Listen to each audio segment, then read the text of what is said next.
অসৎ বলে কি বিমুখ করব?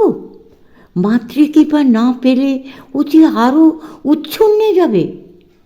জয়রামবাটিতে একদিনের ঘটনা। জনৈকের দুষ্কৃতিময় 12 মাস শোনার পরে সমীপাগত সকলে মিলে শেষে মাকে সমবেত মিনতি জ্ঞাপন করেছিলেন, মা, এই লোকটাকে আপনি কিছুতেই দীক্ষা দেবেন না, ওর পাপ নিয়ে আপনার দেহ আরও খারাপ হয়ে পড়বে। মায়ের 2 নয়নে ছিল তখন করুণার স্নিগ্ধ জ্যোতি। ওষ্ঠাধারে ব্যক্ত হচ্ছিল সংকল্পের সুস্পষ্ট দার্ঢ্য। স্মিত আননে ফুটে উঠেছিল অমোঘ মাতৃত্বের দড়িমা। তাই সকলের সম্মিলিত আবেদনকেও তিনি এক বাক্যে না মঞ্জুর করে দিয়ে বলেছিলেন, সে যে আমার শরণ নিয়েছে, অসৎ বলে কি আমি বিমুখ করব তাকে? ওর ভালো হওয়ার একটা সময় এসেছে, ও যে আমারই কাছে এসে গিয়েছে। মাতৃকৃপা না পেলে ও যে আরও উচ্ছন্নে যাবে। সেদিনের স্মৃতি বর্ণনা পাওয়া যায় সারদা রামকৃষ্ণ গ্রন্থে দুর্গাপুরী দেবীর লেখা থেকে।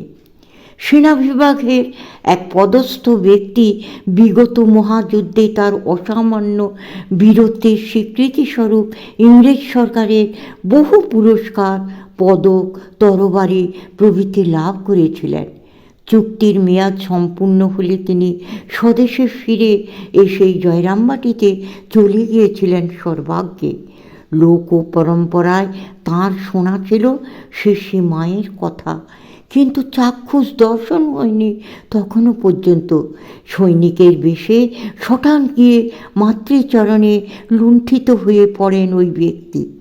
তার কণ্ঠে ছিল পদকের মালা, কোটি দেশে বিলম্বিত ছিল তরবারি। প্রণত সন্তানের দিকে মা স্নেহ কটাক্ষপাত করেন তাঁর স্বাভাবিক শান্ত প্রসন্ন ভাবসহ। প্রণামান্তে উঠে দাঁড়িয়ে সে বীর যোদ্ধা তার মাথার উষ্ণীষ বীরত্বের যাবতীয় নিদর্শনগুলি এবং কোষমুক্ত তরবারিখানিকে একে একে মায়ের চরণতলে সাজিয়ে রেখে নতজানু হয়ে করজোড়ে মাকে নিবেদন করে বলেন, মা, এসব পুরস্কার ইংরেজ সরকার আমায় দিয়েছেন, আমি সব তোমারই পায়ে সঁপে দিলাম আজ। সৈনিক ছেলে এই ভাববিকারে মা শুধুই একটু মিষ্টি হাসেন। মায়ের সহাস্য প্রশ্রয় জোয়ান পুত্রকে আরও উদ্দীপিত করে তোলে। বলেন, তুমি কি আমায় ছেলে করে নেবে মা? মায়ের মুখের প্রসন্ন জবাব, পৃথিবী শুদ্ধ সবাই তোমার ছেলে, তুমিও আমার ছেলে। শানিত তরবারির মতো শরণার্থী ছেলের মুখে মুখ ঝলসে উঠে প্রত্যুত্তর প্রদান করেছিল, আমি কিন্তু তাদের মতো নই, আমি তোমার ওঝা ছেলে। পৃথিবীর কোনো দুষ্কর্ম যে আমি করিনি নিজেই তা জানিনি। এরপরে সকলের সম্মুখে অত্যন্ত স্পষ্ট ভাষায় অকপটে তিনি বিবৃতি দিয়ে চলেন তার অফুরন্ত অসৎ কর্মের।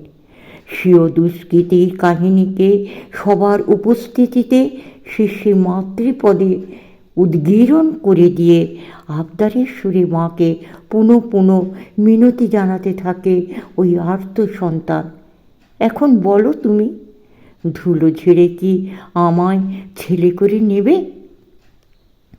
মধুর অথচ কঠোর কণ্ঠে শেষে মা জানালেন, নেব, কিন্তু আমার 2টি কঠিন শর্ত আছে, পারবে কি তুমি তা পালন করতে? কি তোমার এমন কঠিন শর্ত যা আমি পারবো না? পরে বলবো, এখন গিয়ে তুমি বিশ্রাম করো। সেখানে উপস্থিত সকলেই নির্বাক বিমূঢ় দৃষ্টিতে মা এবং তাঁর এক উদ্দণ্ড সন্তানের এই লীলানাট্য দেখছিলেন। মাকে পরে তাঁরা একাকী পেয়ে অনুনয় করেছিলেন যাতে তিনি কোনো মতে ওই স্খলিত চরিত্র দুর্ধর্ষ ব্যক্তিকে চরণে ঠাঁই না দেন, আশ্রয় প্রদান না করেন।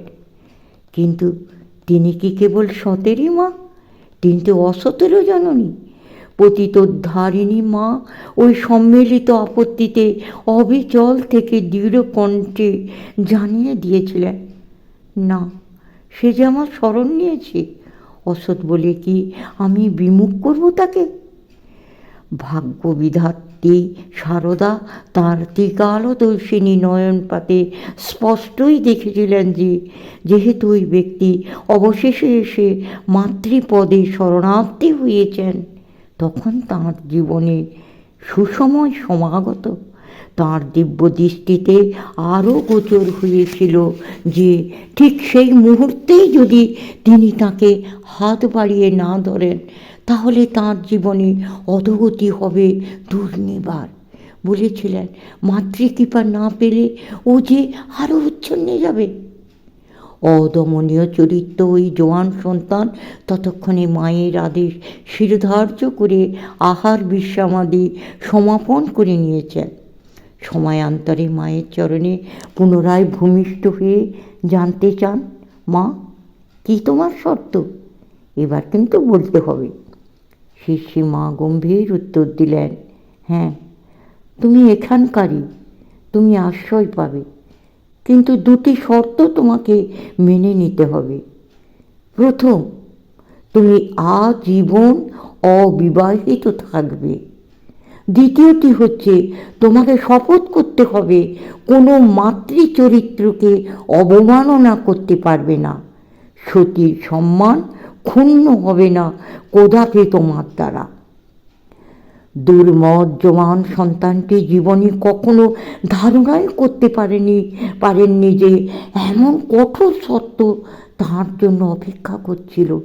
কত বড় বড় যুদ্ধে অবতীর্ণ হয়ে তিনি সগৌরবে উত্তীর্ণ হয়ে এসেছেন, বীরের প্রাপ্য পুরস্কারও অর্জন করেছেন, কিন্তু আজ মায়ের কাছ থেকে প্রাপ্ত শর্ত তো শর্তই মাত্র নয়, এই যে জীবনের মহত্তম যুদ্ধে বিজয়ী হয়ে ফিরে আসার জন্য মহাশক্তিময়ীর আশীর্বাদ ও আদেশ।